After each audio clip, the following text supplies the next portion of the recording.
el río Manzanares, pues en el nombre Kogen se llama Java Seiwiwi. Es un espacio sagrado o un sitio sagrado que está identificado en el decreto 1500 en Seychilla, ¿ya? Es un punto o un espacio donde se tiene una conexión integral con todos los aguas de las sierras, ¿ya? Como se dice desde la visión indígena, agua arriba y agua abajo.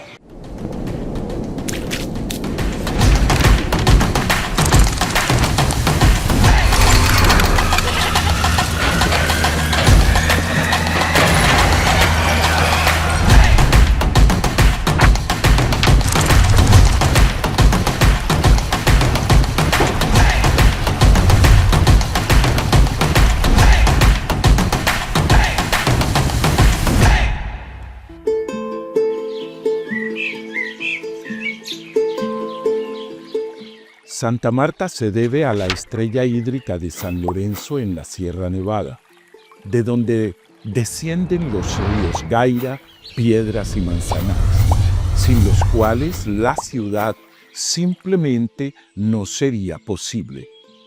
El emplazamiento de la ciudad al momento de su fundación, beneficiado de torrentosas y transparentes aguas cristalinas, venidas frescas desde las montañas, era además un fortín natural resguardado por una bahía y una empalizada que la protegía, no solo de la amenaza de otros imperios europeos, bucaneros y piratas, sino también de una aguerrida y estratégica resistencia indígena. La llegada de Rodrigo de Bastidas marcó el comienzo de una arremetida colonizadora y evangelizadora sobre una gran cantidad de pueblos que, en medio de una resistencia cultural que hoy perdura, no abandonaron su pensamiento e intimidad con su territorio. La diversidad de sistemas de pensamiento durante el periodo colonial y buena parte del siglo XIX permitió el desarrollo de diferentes formas de asentamiento y ocupación de un territorio que encontraron en el agua el fundamento de la construcción histórica de los pueblos indígenas, negros y campesinos. Que nos encontramos ubicados en una ciudad con una gran riqueza y un ecosistema fluvial que conecta no solo el distrito, sino también con las realidades territoriales de las que rodean la Ciénaga Grande de Santa Marta y por supuesto el cordón afrocampesino de comunidades negras que se encuentran ubicados en los municipios como Zona Bananera, Pueblo Viejo, Sitio Nuevo.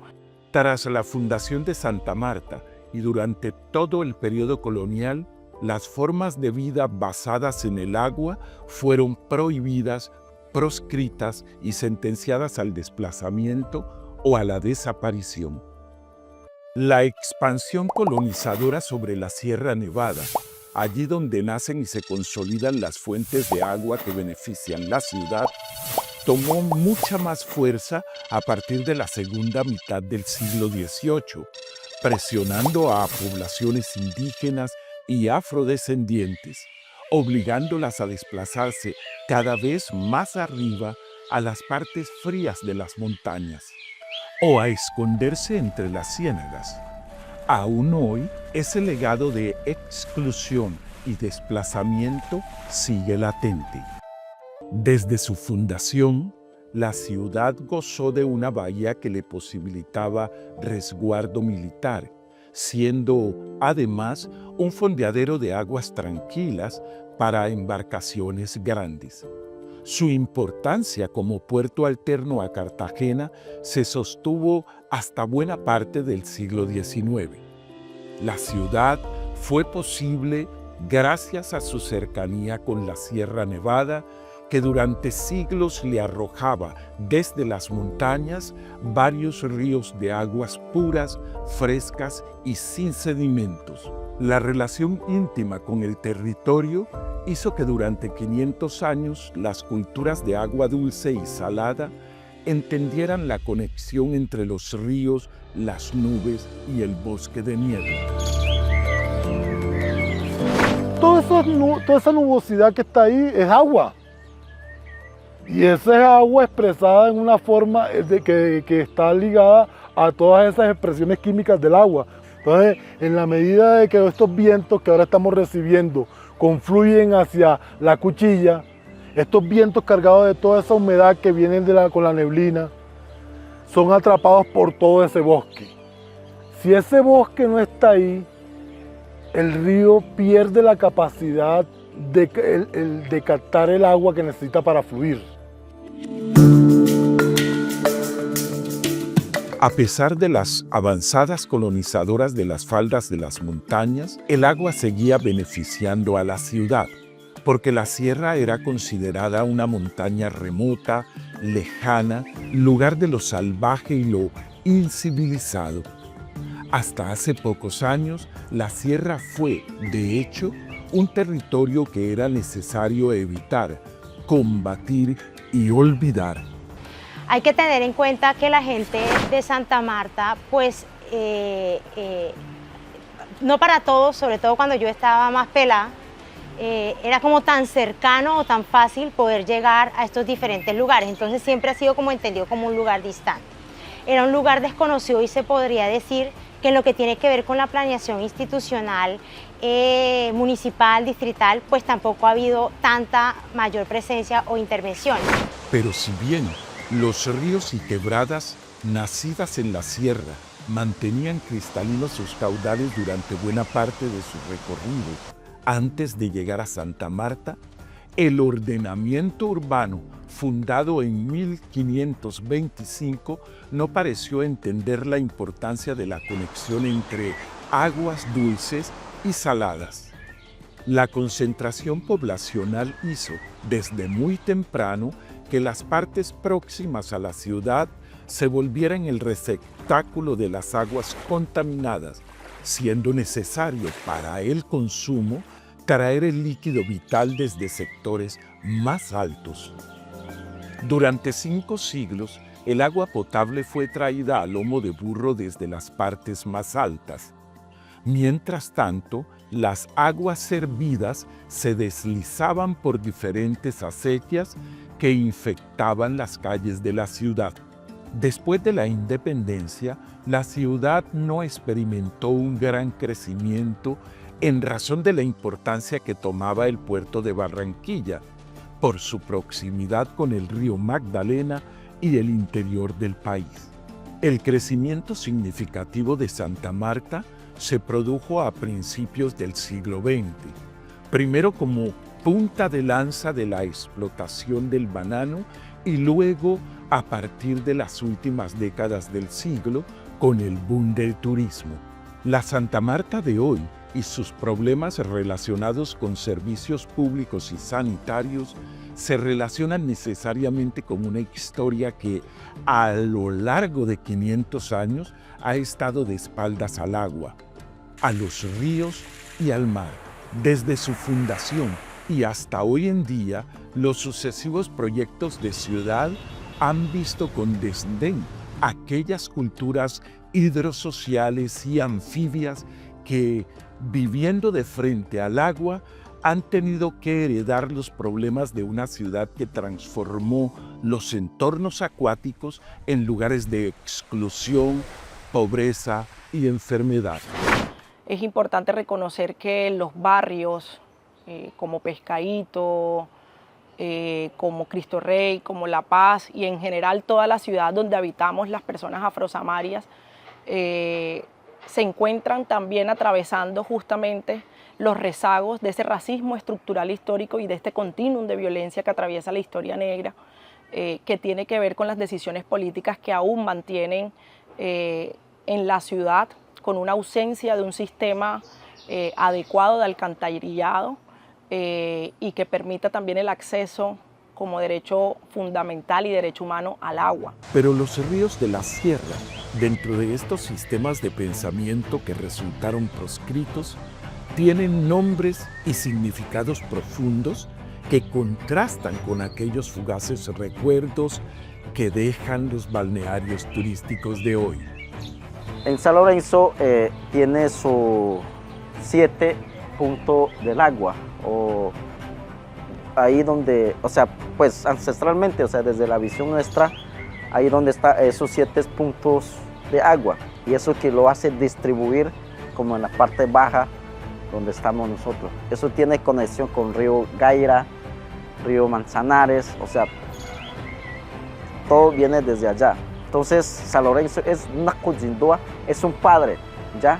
El que está, como digamos la autoridad que está en la parte baja, que da como, que hace distribuir toda esa agua. En la actualidad son reivindicados 348 sitios sagrados que, a pesar de estar afectados, intervenidos y contaminados, continúan articulando el territorio en sus nacimientos, desembocaduras, ojos de agua y lugares donde crece la vida. Nosotros estamos conectados por un solo hilo, que es el agua. Y lo resto la tierra y la conformación para que nos dé la vida. Por eso hablamos de Bonekan, que es el agua, Gunnekan, que es la sangre, Mannekan, que es Mannekan es como la madurez, y Seinekan es la tierra. Puede haber más, pero hasta el momento se relaciona, hay esos 348 espacios sagrados en la línea negra. Sei Shilla es como, la palabra Se es la oscuridad, Shilla es como el hilo, es el que delimita el territorio ancestral, ahí donde se conecta todo, la humanidad, especies como fauna y flora, agua y todo. Por eso es que cada sitio que hay en Sei Shilla o en la línea negra tiene su diferente función. Pero los sitios sagrados que tejen la línea negra y que incluyen aquellas desembocaduras, manglares, páramos, ojos de agua y humedales, hoy enfrentan, sin embargo, un grave peligro por cuenta del olvido de su significado. Y en este ojo de agua pues tienen la obligación de venir todos los 4 pueblos de la sierra a hacer sus pagamentos, porque este sitio, que es la madre de la creación, está conectado con los exuamas de la Sierra Nevada, con el exuama de San Lorenzo y todos los demás exuamas que hay en la sierra, los 4 exuamas. La colonización de la sierra y de los territorios indígenas, afros y campesinos hoy continúa incluso con plantas y especies invasoras. La expansión de grupos armados y de tráfico ilegal de armas y narcotráfico, de otro lado, condenan las comunidades al silencio. En la actualidad, hay otras expresiones de colonización que generan problemáticas que se van acumulando ante los ojos de todos. El turismo, por ejemplo, si bien trae algunos beneficios económicos para ciertos sectores de la sociedad, en algunos casos genera verdaderos procesos de desplazamiento, gentrificación y limitación de oportunidades para la gente.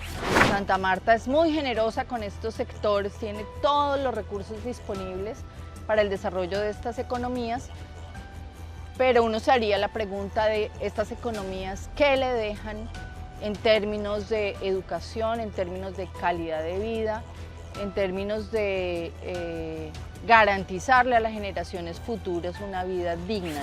Porque si vemos la actividad del turismo es una actividad invasiva que está afectando todas estas actividades. Todos los sitios sagrados del agua también están siendo afectados por el turismo. El sistema de basuras que también nos está afectando, sobre todo con el turismo que no es consciente. Entran más basura que turistas y cuando se van los turistas dejan más basura que la que había. Entonces son problemas que todavía tenemos que ir generando conciencia también con el tema de turismo regenerativo.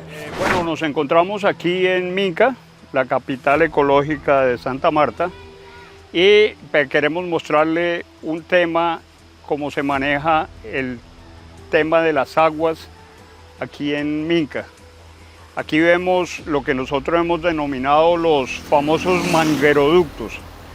Estos mangueroductos son mangueras que ponen las personas que viven, algunos son hostales, algunos son casas privadas, familias, otros son hoteles, y como podemos ver hay diferentes diámetros de manguera. Quien tiene para comprar una manguera de 3 pulgadas la pone de 3 pulgadas, quien tiene para meterla de 2 pulgadas la hace de 2 pulgadas, y quien tiene para meterla de 1 pulgada lo hace de 1 pulgada. Minca, el corregimiento que hoy atrae a cientos de turistas con la idea de disfrutar las bellezas naturales del territorio extenso de Santa Marta, ha dejado de ser lo que fuera hace unos pocos años atrás, no solo por el manejo de sus aguas hervidas, sino por el uso y abuso de las aguas del río Gaira.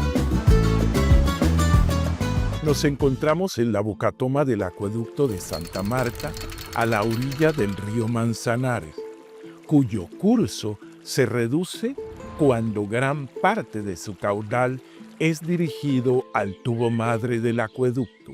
Este uso ha generado, sin embargo, una drástica reducción del caudal, lo que hace necesario que se replanteen las formas de captación. Urge una medición actualizada que regule el uso que puede hacer Santa Marta del río Manzanares. Entonces esa disponibilidad de agua que tienen muchos de estos ríos fue medida hace muchos años. No digamos específicamente cuándo, pero digamos que fue hace muchos años, en los cuales ya por el cambio climático muchos y por todos los deterioros de las cuencas ya no tienen ni el mismo caudal ni tienen la misma capacidad de caudal, pero se siguen dando licencias, emitiendo resoluciones para la extracción del agua sustentado en caudales que ya no corresponden a la realidad de estos ríos. Aunque a partir de la segunda mitad del siglo XX se han constituido parques estatales de protección y reservas ambientales de la sociedad civil, la gestión de estas figuras territoriales requiere mayor consenso y participación, pues en algunos casos rompen el acceso de las poblaciones tanto a la montaña como al maritorio. Yo podría denominar una clase de enclave económico excusado en el capitalismo verde, usándolo como excusa o justificación para desplazar campesinos e indígenas, pero no de la forma tradicional armada, sino que hoy en día se usa fachadas medioambientales de conservación o de reservas de la sociedad civil para excusar un desplazamiento, comprar predios aledaños, hacer un tipo de cercamiento, cerrando caminos, limitando miradores y privatizando sectores que son públicos. Y en gran parte ya se llegó a la prohibición de poder transitar en el mar, del pescar, de nuestra actividad cultural, y por eso es que el Cabildo nuevamente va a la defensa de nuestros orígenes, porque cuando ya en el 2015 nos restringen que el pueblo de Taganga no puede pescar más, tiene que dedicarse a otra cosa, a otra actividad muy distinta a la pesca.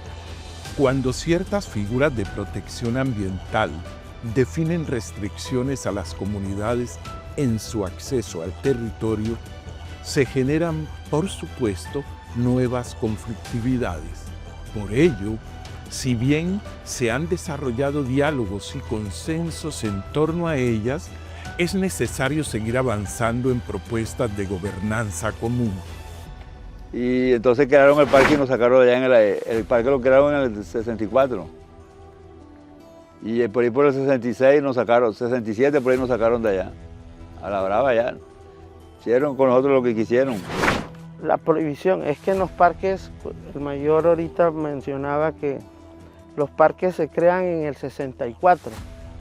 Y entonces al crearse los parques nacionales, pues prohíben la pesca y la caza. En un área protegida no se pueden realizar esas actividades.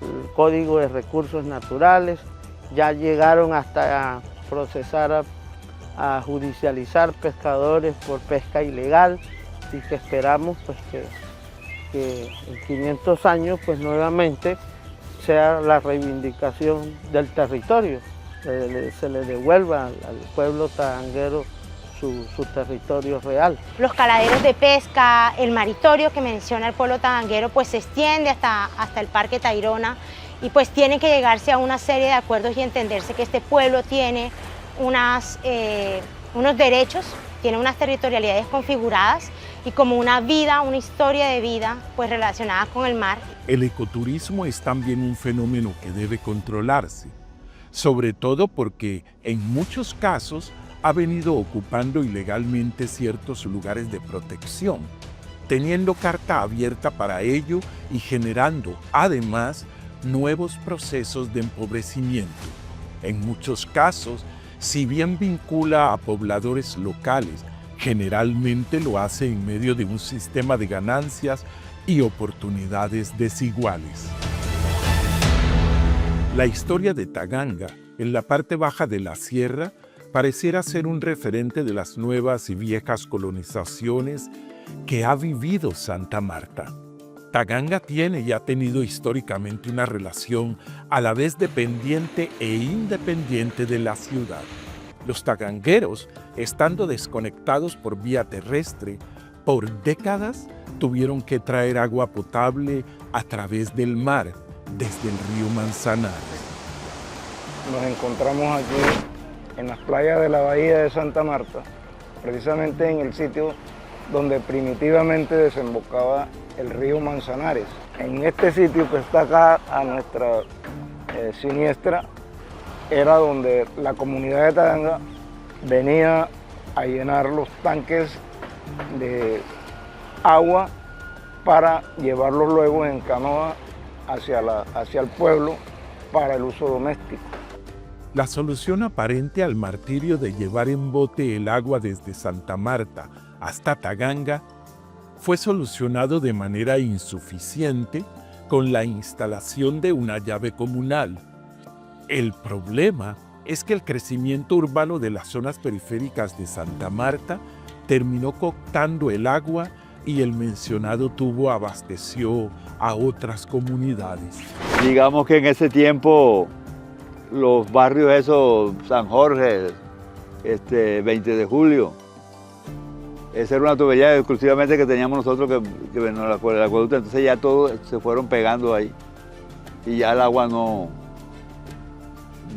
llegaba porque toda el agua la cogían ellos ahí.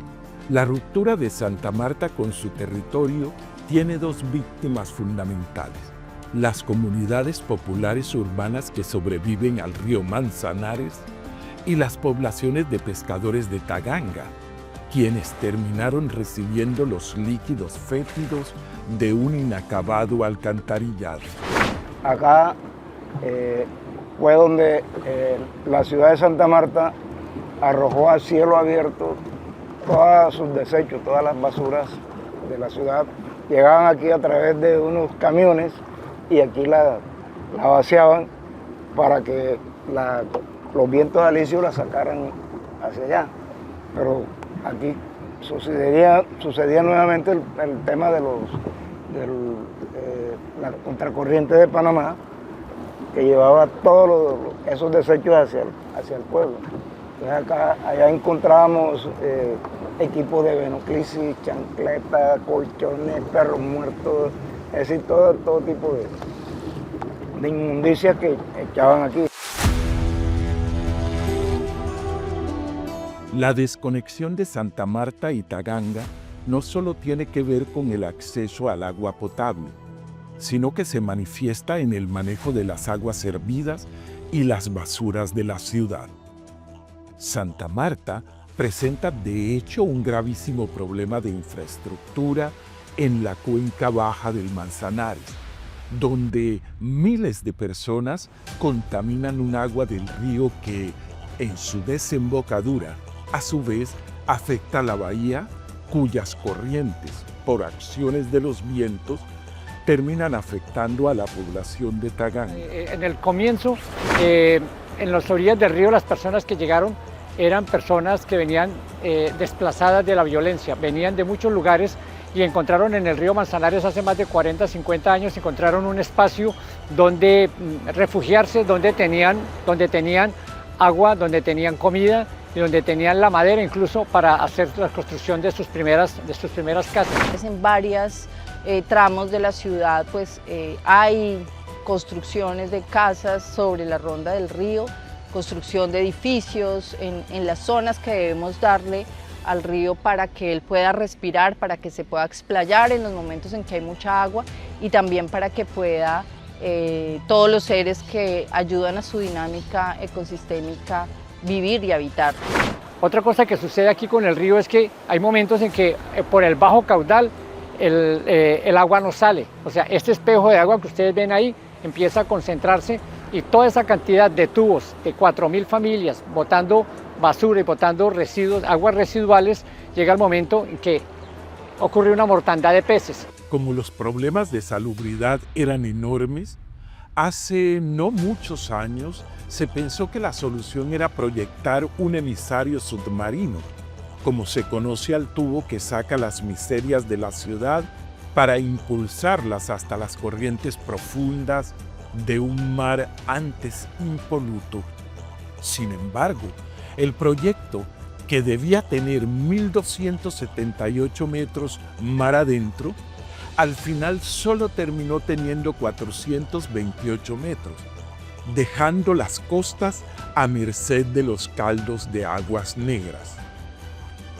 Hoy en día, los residuos licuados dejados en el mar a la deriva tienen dos opciones que dependen de los vientos: internarse en el mar cuando los alisios van desde La Guajira a Panamá, o cuando los vientos cambian de curso, regresar a las playas de Taganga y algunas otras del Parque Tayrona. En la conmemoración de los 500 años de Santa Marta, conviene celebrar, ante todo, la superación de las problemáticas surgidas a partir de 1525. Es preciso reforestar el pensamiento y asumir que el verdadero fundador de Santa Marta, el que la hace y la hizo posible, es el río Manzanares, las montañas de San Lorenzo y su cuenca. Y vuelvo y recalco, nosotros somos los más interesados de resolver esta necesidad, esta problemática de no tener agua, pero sí tenemos que estar 100% seguros para dar un paso para que el remedio no sea peor que la enfermedad. Si no fuera por San Lorenzo, caramba, Santa Marta no existiría. Ay, hombre.